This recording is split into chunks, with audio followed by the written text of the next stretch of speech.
సినీ నటుడు రానా సిఐడి విచారణకు హాజరయ్యారు. బెట్టింగ్ యాప్ కేసుకు సంబంధించి రానాను విచారిస్తున్నారు సిఐడి అధికారులు. గతంలో ఓ బెట్టింగ్ యాప్ ను రానా ప్రమోట్ చేశారు. దానికి సంబంధించి ఇప్పటికే ఈడీకి ఆయన వివరణ ఇచ్చారు. ఇప్పుడు సిఐడి ముందు హాజరయ్యారు. ఇంతకు ముందు విజయ్ దేవరకొండ, ప్రకాష్ రాజ్ కూడా బెట్టింగ్ యాప్ కేసుకు సంబంధించి సిఐడి ముందు హాజరయ్యారు.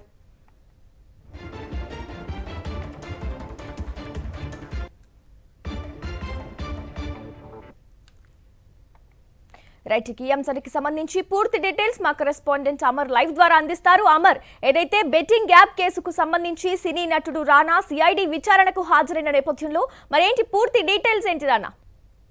ప్రస్తుతం కొద్దిసేపటి క్రితమే సిఐడి కార్యాలయానికి సినీ నటుడు రానా చేరుకున్నారు. బెట్టింగ్ యాప్ ప్రమోషన్ కేసులో సిఐడి ఒకవైపు ప్రత్యేక బృందం సిట్ ఏర్పాటు చేసింది ప్రభుత్వం. దీంతో ప్రత్యేక బృందం ప్రస్తుతం రానాను విచారిస్తుంది. మనం చూసినటువంటి వాహనంలోనే రానా కొద్దిసేపటి క్రితమే విచారణకైతే హాజరయ్యారు. జంగిల్ రమేని యాప్ను ప్రమోట్ చేయడం, ఆ తర్వాత యువకులంతా కూడా బెట్టింగ్ యాప్కు లోనవ్వడం, ఆ తర్వాత నష్టాల బారిన పడడంతో ఇటు బలవన్మరణాలు చెందిన నేపథ్యంలో చాలామంది యువత చనిపోతుందనేది ఇప్పటికే పంజాగుట్ట పోలీస్ స్టేషన్తో పాటు మియాపూర్ ఇలా వివిధ స్టేషన్లో కూడా తెలంగాణ వ్యాప్తంగా కూడా కేసులు నమోదయ్యాయి. ఆ బెట్టింగ్ యాప్ ప్రమోషన్ కేసులకు సంబంధించి మొత్తం ఓవరాల్గా సిఐడి టేకప్ చేసింది. దీంతో ఇందులో ఉన్నటువంటి ప్రత్యేక సిట్ బృందం ప్రస్తుతం విచారణ చేపడుతుంది. మొత్తం 29 మందికి పైగా నిందితులు ఉన్నారు. ఈ నిందితులందరినీ కూడా ఒక్కొక్కరిగా నోటీసులు ఇచ్చి ప్రస్తుతం విచారిస్తున్న నేపథ్యంలోనే అసలు బెట్టింగ్ యాప్ ప్రమోషన్కి సంబంధించిన వివరాలకు సంబంధించి ఎంతమంది నిర్వాహకులు ఉన్నారు, ఎవరు ఎంత పారితోషికం తీసుకున్నారు, ఇలా చాలా అంశాలను ప్రస్తుతం సిఐడి అధికారులు ఏదైతే ఈ కేసులో ఉన్నటువంటి నిందితులందరినీ కూడా అడిగి వివరాలు అయితే తెలుసుకుంటున్నారు. ప్రస్తుతం రానా దగ్గుబాటి కూడా విచారణకు హాజరయ్యారు.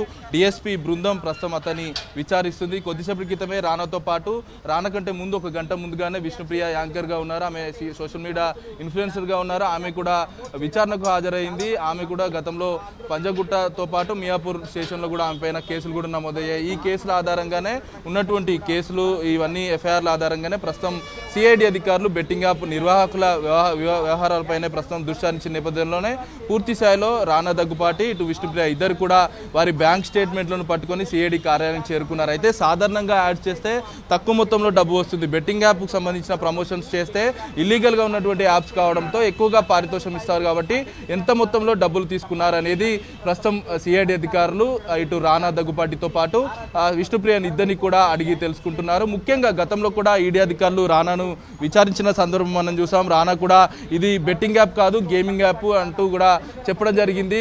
మరోసారి యువత కూడా ఎవరు కూడా బెట్టింగ్ యాప్ పెట్టవద్దు, బెట్టింగ్లు పెట్టి మోసపోవద్దు అన్న అంశాన్ని కూడా మీడియా ముఖంగా చెప్పడం జరిగింది.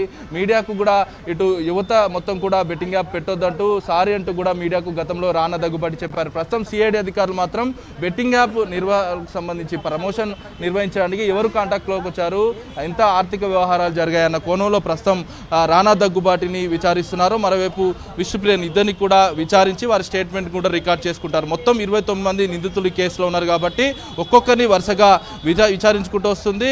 ఎవరైతే బెట్టింగ్ యాప్ నిర్వాహకులు ఉంటారో వాళ్ళ వ్యవహారాలన్నిటిపైన కూడా సిఐడి నిగ్గు తేల్చి విచారించి ఆ వివరాలన్నీ కూడా తెలుసుకునే ప్రయత్నం అయితే ప్రస్తుతం సిఐడి అధికారులు చేస్తున్నారని చెప్పవచ్చు. గ్రేసి, సాక్షి టీవీ ప్రసారాలను నిలిపివేయడం చట్టరీత్యా నేరం.